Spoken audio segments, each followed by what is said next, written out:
پہلے ہی کہیں اور جا چکے تھے، اپنے اندر، اپنے سپار، اس جہاں میں جہاں بولنے کے لیے زبان کی ضرورت نہیں ہوتی۔ تو شاید رومی مرے نہیں، وہ گھل گئے وجود میں، شاعری میں، عشق میں۔ 17 دسمبر 1273 کی شام رومی اس دنیا سے ودا ہو گئے، لیکن جو بھی لوگ ان کے پاس تھے انہوں نے کہا کہ رومی مرے نہیں، رومی لوٹ گئے۔ جب وہ پل آیا تو کنیا کی گلی نے ایک انوکھا منظر دیکھا۔ مسلمان، عیسائی، یہودی، صوفی، پنڈت لوگ، عام لوگ سبھی رومی کو آخری بار دیکھنے کے لیے اکٹھا ہوئے تھے۔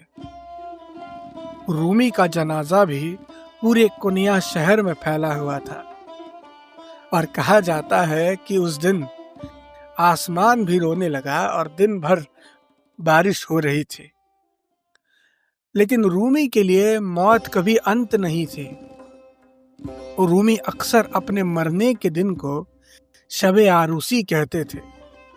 عروسی کا مطلب ہے شادی، وواہ، تو شب عروسی کا مطلب ہے وواہ کی رات، جب پریمی جو ہے آخر کار اپنے پریتم سے مل جاتا ہے، جب عاشق اور معشوق ایک ہو جاتے ہیں۔ کیونکہ رومی کے لیے یہ وداعی اور جدائی نہیں بلکہ ملن تھا۔ ان کا جسم آج بھی قنیا میں ایک نیلے ہرے گنبد کے نیچے آرام کر رہا ہے، لیکن ان کا وجود، ان کی خوشبو اب بھی دلوں میں گھومتی رہتی ہے، جیسے کوئی بانسری جس کی سانس تو اب نہیں رہی لیکن دھن اب بھی بہہ رہی ہے۔ کہتے ہیں رومی نے مرنے سے پہلے کی رات ایک غزل لکھی تھی۔ اپنے پتلے جسم کے ساتھ رومی لیٹے رہے بستر پر، اور ان کے شاگردوں نے رومی کے منہ سے نکلے الفاظ کو قلم بند کر لیا۔ اسی غزل کے ساتھ ہم اس ایپیسوڈ کا، اس سیزن کا اور ہمارے رومی بیگو اس پوڈ کاسٹ کا بھی اختتام کریں گے۔ بس اتنا یاد رکھیے، رومی ہے۔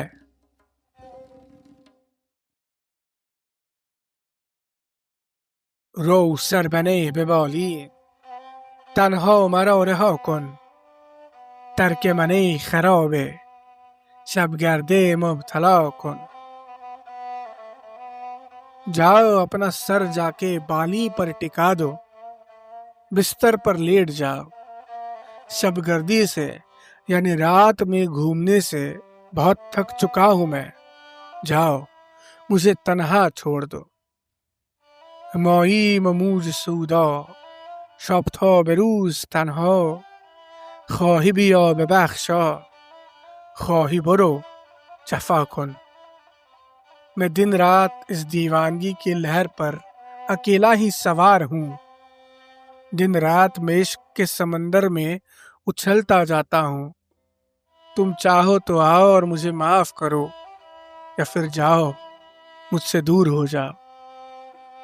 از من گریز تا تو، هم در بلا نیافتی، بگزین رهی سلامت، ترک رهی بلا کن۔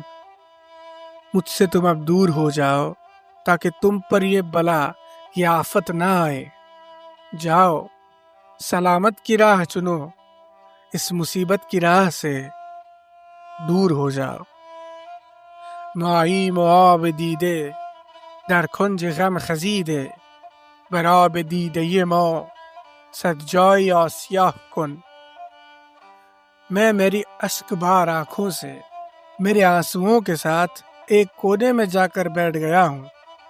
اتنے آنسو ہیں میرے اندر کہ ان سے میں 1000 چکیاں گھما دوں۔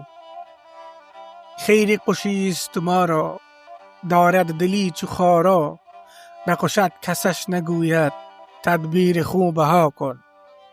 ایک خوخار ہے جس کا پتھر دل ہے جو ہمارا خون بہاتا ہے، لیکن اتنا خون بہانے کے باوجود بھی کوئی اس سے اس کا حساب نہیں مانگتا. بر شاه خوب رویان واجب وفا نباشد. ای زرد روی عاشق تو صبر کن وفا کن.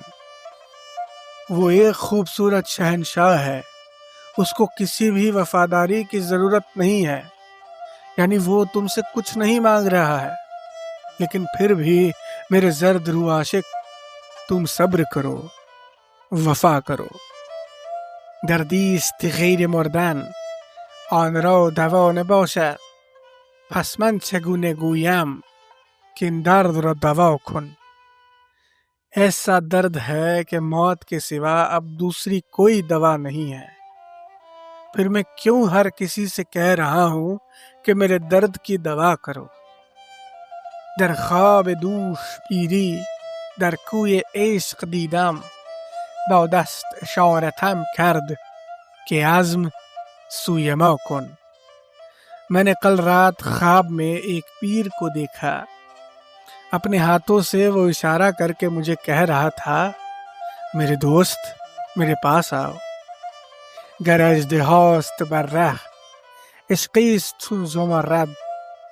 از برخ آن زمرد هین دفع اژدها کن.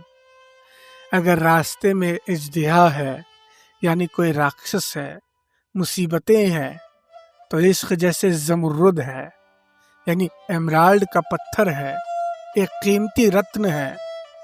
اس زمرد کی مدد سے ایک بجلی کو چمکاؤ اور ان تمام مصیبتوں کو دفع کرو. بس کن که بی خودم من ور تو هنر افزایی.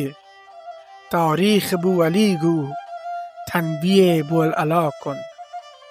اب بس بھی کرو کیونکہ میں بے خود ہو رہا ہوں، اور تم میں اگر کچھ ہوشیاری بچی ہوئی ہے تو مجھے بو علی اور بو علا جیسے بزرگ پیر اور گیانی لوگوں کا گیان سنا دو، ان کی نصیحت سمجھا دو، ان کا اپدیش بتا دو.